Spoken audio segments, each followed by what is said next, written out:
बहुत कुछ होता रहा है इस लॉकडाउन के दौरान। बीच में भोजपुरी इंडस्ट्री का बहुत बड़ा नाम है और भोजपुरी को लेके भी काफी विवाद रहा है। अलग अलग बयान आते रहे हैं रवि किशन जी की तरफ से, जो माननीय सांसद भी हैं। आप इन सब बारों इस पूरे मुद्दे के बारे में क्या कहना चाहेंगे? अ, मैं सिर्फ इतना कहना चाहूँगी, सबका अपना ओपिनियन होता है बोलने का, हर मुद्दे को लेकर सबकी अपनी थॉट्स होती हैं। और आई थिंक रवि जी ने समथिंग वो जो प्रॉब्लम्स हो रही थी बीच में जो लॉकडाउन के दौरान, उस बारे में उन्होंने कहा था। तो आई थिंक उनकी अपनी थॉट्स हैं, उसको लेकर उन्होंने अपनी बात रखी। आई नो बहुत वायरल हुआ था वो। क्या आपका क्या नजरिया है? वो उन्होंने कहा कि बहुत सी बातें जो हिंदी फिल्म इंडस्ट्री को नागवार गुजरी उनकी तरफ से। जया जी ने भी रिएक्ट किया, बहुत लोगों ने रिएक्ट किया। अ, मुझे ऐसा लगता है, जस्ट चूंकि मैंने इस पर अपना कोई स्टेटमेंट नहीं दिया, बट चूंकि बात अभी पुरानी है तो मैं अपना स्टेटमेंट खोल के रख सकती हूँ। मुझे लगता है कि सिर्फ बॉलीवुड ही नहीं, बॉलीवुड को इतना रिएक्ट नहीं करना चाहिए था। उन्होंने अ, अ, नई जनरेशन के हित में ही उन्होंने बात रखी थी कि ये चीज़ें अगर कम हो जाएंगी तो जो नया जनरेशन है, नया जनरेशन वही करता है जो हम पिछले लोगों को देखते हैं कि उनको ही फॉलो अप करता है। तो सिर्फ मुझे लगता है कि रवि जी ने सिर्फ बॉलीवुड को टारगेट नहीं किया था, ये तो हमारी इंडिया की हर जनरेशन, हर शहर के नए युवाओं के लिए था ये, कि इन चीज़ों पर रोक लगानी चाहिए। क्योंकि और मुंबई और बॉलीवुड एक ऐसी जगह है, इंडिया के हर कोने से बच्चा जब 5 साल से बड़ा हो जाता है, वो 10वीं में पहुंचता है, तो उसका पहला सपना होता है कि वो मुंबई जाए या फिर शाहरुख खान से मिले या सलमान खान से, अट्रैक्ट करता है बॉलीवुड। और अगर बॉलीवुड में चीज़ें कम हो जाएंगी तो हमारा जनरेशन बढ़ेगा। मे भी मुझे लगता है कि रवि जी ये कहना चाहते थे, और जो कि बात काफ़ी अपोजिट हो गई। तो बॉलीवुड अट्रैक्ट करता है हर जनरेशन को। सो अगर वहाँ पे ऐसी चीज़ें नहीं होंगी तो आई थिंक बहुत सारे लोग बच जाएंगे इन चीज़ों से। आपका खुद का व्यक्तिगत नजरिया ये है कि बहुत से लोग बच जाएंगे, लेकिन उसके बाद जिस तरह का दोनों तरफ की इंडस्ट्री में, भोजपुरी इंडस्ट्री और हिंदी फिल्म इंडस्ट्री, जिस तरह के विवाद आपस में हुए, इधर से बयानबाजी हुई, जया जी ने कुछ कहा और लोगों ने ट्वीट किया, उस बारे में आप क्या कहना चाहेंगे? देखिए, बयानबाजी तो आजकल हर मुद्दे पे हो जाती है। छोटे से छोटे मुद्दे को लेकर लोग अपने चूंकि आजकल फ़ोन में ट्विटर और सब कुछ है, तो लोग अपने अपनी अपनी राय रखते हैं और लोग उनकी राय पढ़ते हैं। मैं जया जी ने जो बात कही, जिस थाली में खाते हैं उसी में छेद करते हैं। अगर जैसे हम एक परिवार हैं, घर में सब लोग एक जैसे नहीं होते हैं।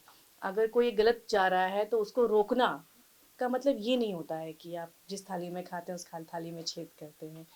तो मुझे लगता है कि बेमतलब की ये बातें बहुत ज़्यादा बढ़ गई।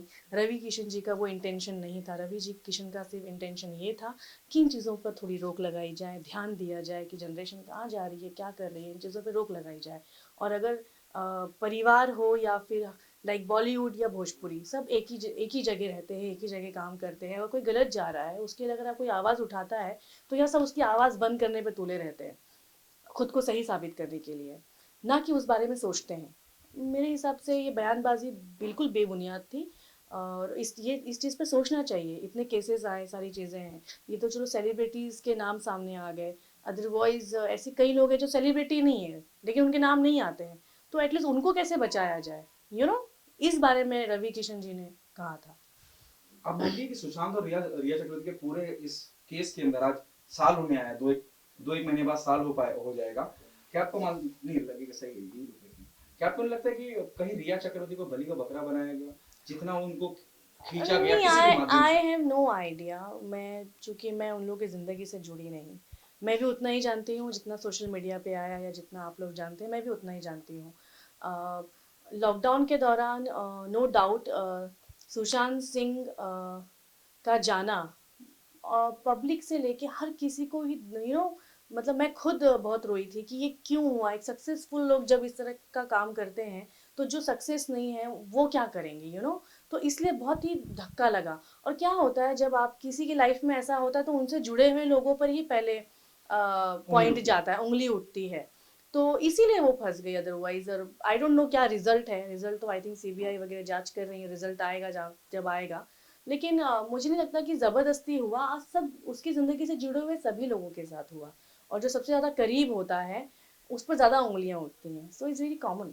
अच्छा रानी, क्या बिग बॉस भी देखा आपने? क्या फॉलो किया नहीं, बिग बॉस मैंने इस बार? मैंने इस बार बिग बॉस फॉलो नहीं किया।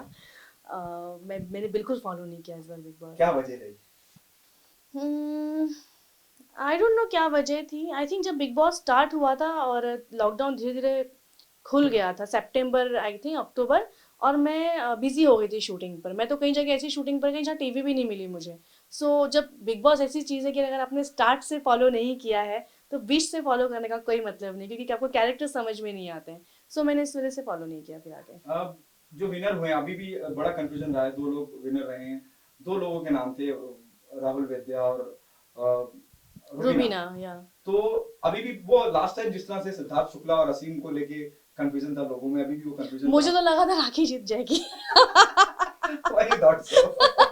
क्योंकि राखी सावंत फर्स्ट सीजन में गई थी और फर्स्ट सीजन मैंने पूरा फॉलो किया था। राखी फर्स्ट सीजन में मोस्टली 3 से 4 वीक ही रह पाई थी, अदरवाइज तो बाद में एज अ गेस्ट गई थी घर में।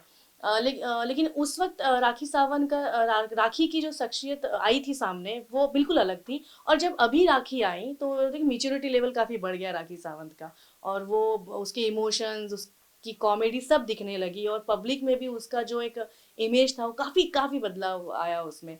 मुझे तो था कि क्योंकि जो बाद में गए थे जितने, वो सब एक एक करके आउट हुए हैं, लेकिन राखी नहीं हुई। तो मुझे कहीं ना राखी कोई ना मिल जाए, क्योंकि रूबीना और राहुल तो मुझे लड़ते ही नजर आते थे हमेशा। तो आप मानती हैं इन तीनों में आप राखी को विनर देखना चाहती हैं? मैं देखना चाहती थी, पर मुझे लगा था कि राखी जीत जाएगी। क्या जस्टिफिकेशन है रुबीना का जीतना? आई डोंट नो, उसने स्टार्ट टू एंड खेला है, और आई थिंक मेरे बहुत सारे दोस्त बिग बॉस में गए हैं, और मैं जब सुनती हूँ कि वहाँ रहना इतना इजी नहीं है। अगर उसने, और आई थिंक ये बिग बॉस तो काफ़ी लंबा चला है, अब तक की हिस्ट्री का सबसे लंबा टाइम वाला बिग बॉस, और वो उसने कर लिया तो डेफिनेटली वो विनर है भाई, वो ऐसे ही विनर है। आप जाना चाहेंगे? बिल्कुल, बिग बॉस ऐसी जगह है जाना चाहूँगी, लेकिन जैसे जैसे बिग बॉस आते जा रहा है और मैं देखती जा रही हूँ, तो मैं थोड़ी सी वो हो गई हूँ कि जैसे अक्सर बिग बॉस देखती सोचती कि अच्छा मैं नहीं गई इस बार, अच्छा मैं नहीं गई इस बार, तो ये अक्सर होता रहता है, बट देखते हैं, लेट्स किस सी। बात की झिझक है अगर बिग बॉस में जाने के लिए? क्या क्या ऐसा है जो पब्लिक प्लेटफॉर्म पे आ जाएगा? गुस्सा? नहीं, अ, आई डोंट नो कौन सा अपना ही रूप वहां पे देखने को मिल जाए जो हम रियल लाइफ में नहीं देखते हैं। रियल लाइफ में मैं कभी एक रोटी के लिए लड़ाई नहीं करती। मैं रियल लाइफ में मतलब इन चीज़ों पर मैं, ये मुद्दे नहीं होते मेरी लाइफ में, जो मुद्दों पर वहाँ लड़ा जाता है वो मुद्दे नहीं होते हमारी रियल लाइफ में। तो हो सकता है कभी मैं जैसे मनोज तिवारी जी का सिर्फ अंडा एपिसोड सबको याद है, तो ऐसा थोड़ी रियल लाइफ में वो अंडे के लिए कभी लड़े होंगे। तो आपका क्या क्या आ जाए वो कुछ पता नहीं है, तो बस इसी चीज से एक थोड़ी सी झिझक है। ये बहुत, एक तो बहुत लंबा चला, दूसरा टीआरपी को लेके बहुत परेशान रहा चैनल और थोड़े लोगों को घुसेड़ना पड़ा। उस पे क्या कहना चाहेंगे? मैं क्या कहूँ इस पे, टीवी का तो होता ही है कि एक दिन बहुत हाई रहता है तो एक दिन बहुत टीआरपी कम हो जाती है, तो टीआरपी का गेम है, ये पब्लिक का मूड है, पब्लिक को कब क्या पसंद आ रहा है। तो आई डोंट नो। और बिग बॉस हमेशा से मुझे लगता है टीआरपी हो ना हो, लेकिन चर्चित शो तो हमेशा से रहा है और हमेशा से रहेगा, उस पर बहुत ज़्यादा फर्क नहीं पड़ता। What happening on professional front? It's good. क्या क्या हो रहा है काम अच्छा के हो रहा लिहाज है, से? सब कुछ अच्छा हो रहा है। कोई वेब सीरीज वगैरह? हाँ, सीरीज साइन की हैं, टीवी शोज भी आ रहे हैं एक आध दो, और भोजपुरी फिल्में मेरी चली रही हैं, बट मैं ज़्यादातर सीरीज में नज़र आने वाली हूँ। सीरीज के बारे में अगर if you can throw some, थोड़ा सा और बता सकें अगर आप। जैसे मेरी 2 सीरीज अभी रिलीज हो गई, रानी का राजा और मस्तराम। उसके अलावा मेरी और 5 सीरीज आएंगी, बैक टू बैक मैं अपडेट्स दूंगी अपने सोशल मीडिया के जरिए जब प्रमोशन शुरू होगा। अभी क्यों बताऊँ। रानी, क्या आप मानती हैं कि जो सेंसर लगा है वेब सीरीज को लेके, कि भाई उसको भी अब सेंसर होना पड़ेगा? बिल्कुल इस बिल्कुल। बारे में आपकी क्या राय है? बहुत अच्छी राय है मेरी, मैं बहुत खुश हूँ, क्योंकि लॉकडाउन के दौरान ये हुआ कि ओटीटी पे सभी का फोकस चला गया। ओटीटी बड़ी बड़ी फिल्में मैं तो गई थी। कहूँगी कि यूट्यूब पे भी लगा दे तो बहुत अच्छा हो जाएगा सेंसर, क्योंकि बहुत रिक्वायर्ड है, क्योंकि आज की डेट में सबके पास फ़ोन है, और सब लोग हॉल में जाते नहीं है, हॉल कब खुलेंगे पता नहीं, तब तक तो ओटीटी है, बट ओटीटी का मार्केट अभी ऐसा पब्लिक के दिमाग में आ गया है कि पब्लिक रात के 2 बजे भी ओटीटी पे जाके कोई शो देख सकती है। तो इस बहुत बहुत बहुत ज़रूरी है बहुत, और बच्चों के हाथ में आज फ़ोन है, तो चूँकि आने वाला जनरेशन हमारा बहुत यहाँ से बहुत अच्छा हो, इसलिए सेंसर की बहुत ज़रूरत है। Thank you so much Rani. Put the AC on जब तक रानी को कट ले ली।